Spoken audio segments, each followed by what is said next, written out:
হরে কৃষ্ণ। সেই প্রভুর কথা কিছু বলবার চেষ্টা করছি। জীব পরমাত্মার ইচ্ছাকেই নিজের ইচ্ছা মানুক, এটাই হলো সহজ স্থিতি। কিন্তু আমরা সংসারে নিজেদের মতে আমরা চলি আর চাই যে ভগবানও আমার মতে হ্যাঁতে হ্যাঁ মেলাক। এইখানেই সব সমস্যা হয়ে গেছে। এখন আমাদের চাওয়া তো সাংসারিক চাওয়া, তাই সেইখানের ইন্ধন ভগবান কি করে দেয়। কিন্তু অর্জুন আর ভগবানের অন্য স্থিতি। এখানে ভগবান বলছে যেমন তুমি বলবে সেরকম আমি করব, মানে সম্পূর্ণ উল্টো। এখানে ভগবান অর্জুনের কথা শুনে চলতে চাইছে, অর্জুনকে উঁচু আসন দিয়েছে। যেমন তোমার আজ্ঞা হবে তেমনই আমি চলবো, ভগবান মেনে নিল। এই রকম শক্তির অধিকারী ছিল অর্জুন। কিন্তু আমরা তো সেরকম শক্তিধারী নয়, আমাদের সেই পুণ্যের বল নেই ভগবানের পাশে পৌঁছব। কিন্তু সেই অর্জুন রথের পেছন ভাগে গিয়ে বসে পড়ল এবং আগের প্রসন্নতা চলে গিয়ে বিষাদে পূর্ণ হয়ে গেল। কারণ ভগবানের নিকটতা যত হতে থাকবে অত তোমার ভেতরে প্রসন্নতা ভরপুর হতে থাকবে। এই প্রসন্নতা কোনো সামান্য ব্যাপার তো নয়। তাই ভেতর থেকে যে আনন্দ প্রকাশিত হয় সেই জিনিস অর্জুনের থেকে হারিয়ে গেল। অর্জুন বিষাদগ্রস্ত হয়ে গেল এবং পেছন দিকে গিয়ে মাথা নিচু করে চুপ করে বসে গেল। অর্জুনের এত শক্তি ছিল যে কেউ ব্যাঁকা চোখেও তার দিকে দেখবার সাহস করত না।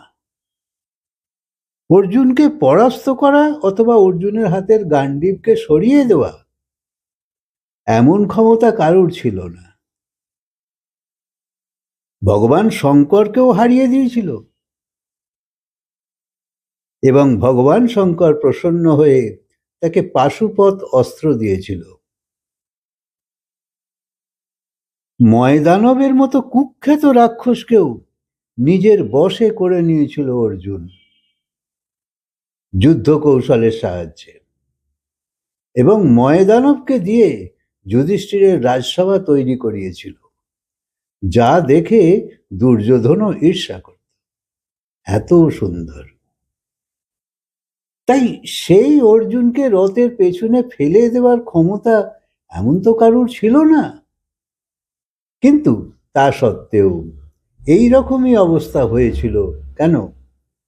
মোহের কারণে, যে এরা সব আমার আমার আমার আমার, এদেরকে আমি কি করে মারব, এদের সঙ্গে আমি কি করে লড়াই করব। তার মনের বৃত্তি মোহই তাকে হারিয়ে দিয়েছিল। মোহের কারণেই সে দুঃখী হয়ে গেছিল।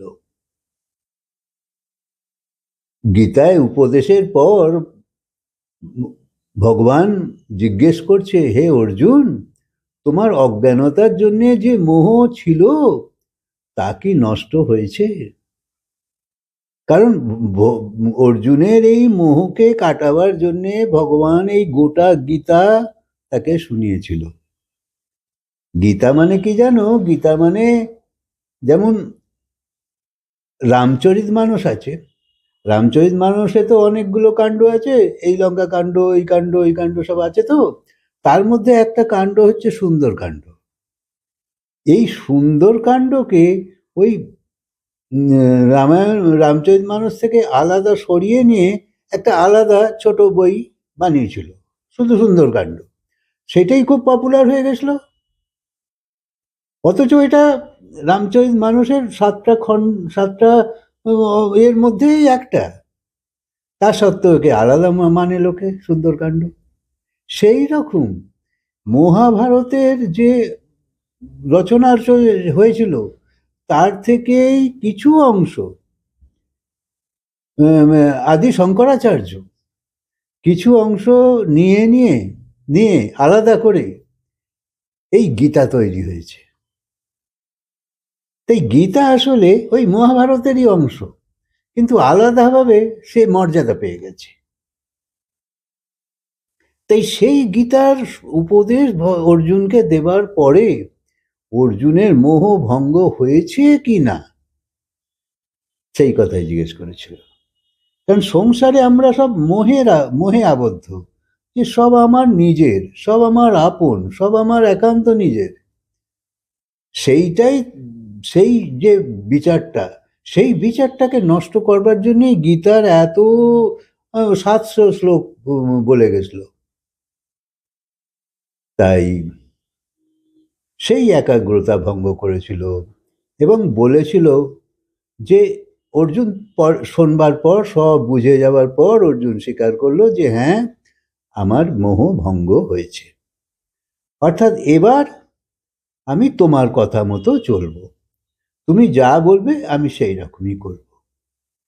তাই গীতা শ্রবণের সার্থকতা, গীতা শ্রবণের উপাদেয়তা, এই যে ব্যবহারিক পরিণতি, অর্জুন সেটা দেখিয়ে গেছে যে এই উপদেশ মানবার পরেতে সংসারের প্রতি যে মোহ আবদ্ধতা আছে, আসক্তি আছে, সেইটা তোমার সব নষ্ট হয়ে যাবে, আস্তে আস্তে আস্তে আস্তে চলে যাবে। ঘটনা হচ্ছে তুমি জীব তো ভগবানের হয়ে থাকার কথা, তার জায়গায় সংসারের হয়ে গেছে, সেই জন্য ভগবানের সঙ্গে তফাৎ হয়ে গেছে। আবার পুনরায় তুমি সংসারের আসক্তিকে ছেড়ে যদি ভগবানের সঙ্গে জুড়ে যাও, বেড়া পার হয়ে যাবে। তাই জীবনের কল্যাণের সাধন এই গীতা। তাই একে বোঝা খুব দরকার। যখন জীব শ্রবণে সমর্পিত হয়ে যাবে, শ্রবণ করতে আগ্রহী হয়ে যাবে, নেবার ইচ্ছা জাগবে এবং গ্রহণীয়তা বাড়তে থাকবে, তখনই তোমার উত্থানও শুরু হয়ে যাবে। এই মোহের বন্ধনকে কাটতেই হবে। শুনতে শুনতে তোমার ভেতরের যে বিবেকের চোখ বন্ধ হয়ে আছে এতদিন, অনন্তকাল ধরে, সেই বিবেকের চোখ আবার খুলে যাবে। তোমার উন্নতির রাস্তা যে খুঁজে পাচ্ছ না এখন কি তোমার জীবনে মনে নানা চিন্তা ভাবনা সবসময় লেগে আছে, শরীরে নানা রকম রোগ কখনো ঘুরে ফিরে এসেই যাচ্ছে, চিত্তে চঞ্চলতা লেগেই আছে, কোথায় তোমার শান্তি? তাই এই যে তুমি শান্তির রাস্তা খুঁজে পাচ্ছ না, জীবনের কল্যাণ কোথায় তা দেখতে পাচ্ছ না, তা তখন পেয়ে যাবে অনায়াসে। তাই এই সৎসঙ্গের আশ্রয়ে যখন তুমি এসে যাবে, এইসব কথা শুনতে থাকবে, তোমার স্পষ্ট বোধ এসে যাবে, কারণ ভগবান বুদ্ধি দিয়েছে মানুষের কাছে।